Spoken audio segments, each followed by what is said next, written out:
I know you guys are waiting for the lathe video, and it is not up yet. We just haven't had the time to get to it. But I just made a trip to Norwalk, Ohio today to pick up an old 1922 Pon Anderson Band Saw, and it's a good piece. We're gonna go over this. I'm gonna completely restore it and get it back to working order. And the plan is to retrofit it to fit on the back of my tractor to go on the PTO, so I can have a shop bandsaw anywhere I want. If I'm out in the woods, I got a bandsaw. If I'm out on a job site and no electricity, I've got a bandsaw. So it's going to be pretty handy. It's a neat little piece of history. And we're going to go over the history of this, kind of how it became to be, who made it, why they made it, and that's it. Because I collect machinery, and this old machinery that built America has just a great history. I mean, it's what built us, and they're never going to make it again. It's never going to happen again. So we have to collect what we have now and try to preserve it and save that story. So that being said, the video of my shaper got 70,000 views, and I got 300 subscribers within a month, which is crazy. And it's good, crazy good. I mean, it's an educational video.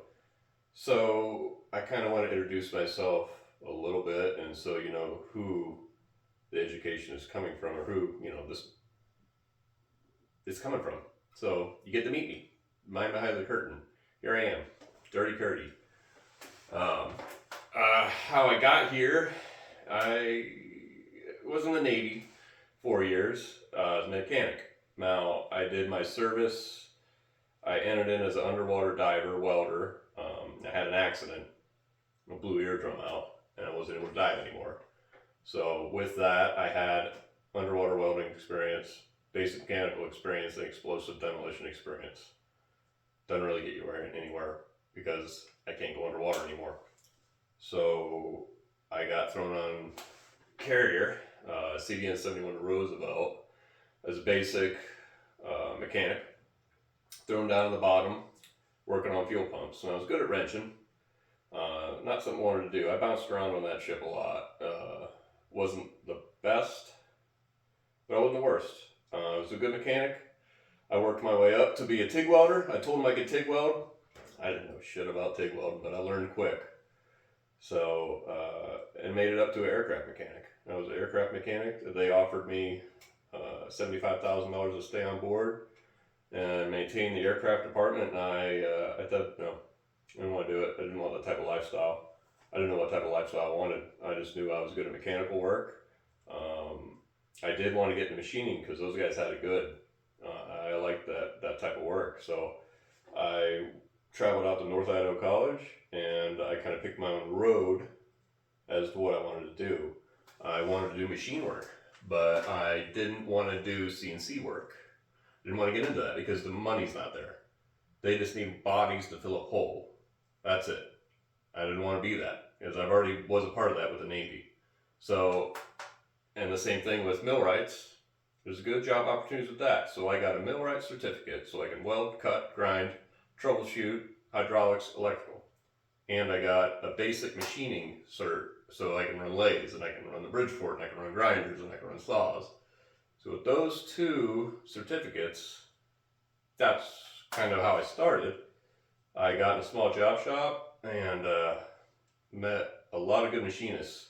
I also met a lot of shitty machinists. You can learn just as much from a good machinist as a shitty machinist. The only thing is your discretion. That's key. So I've learned just as much from good machinists as shitty machinists. That's the truth.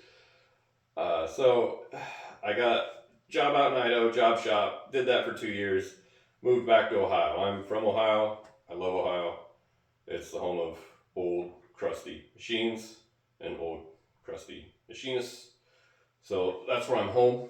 I live in Gallion. I got a job as a tool and die maker at an automotive facility, and I've stuck with that. Now, I got that job, and it's a good paying job. good enough to buy my own shop. So I invested in myself and my house and my tools, invested in myself and built my own shop. It was there, the foundation, but I put new floor in, revamped some machines, and I didn't invest in new machines either. No CNC, no nothing. I don't need that. That's not how I want to make my money.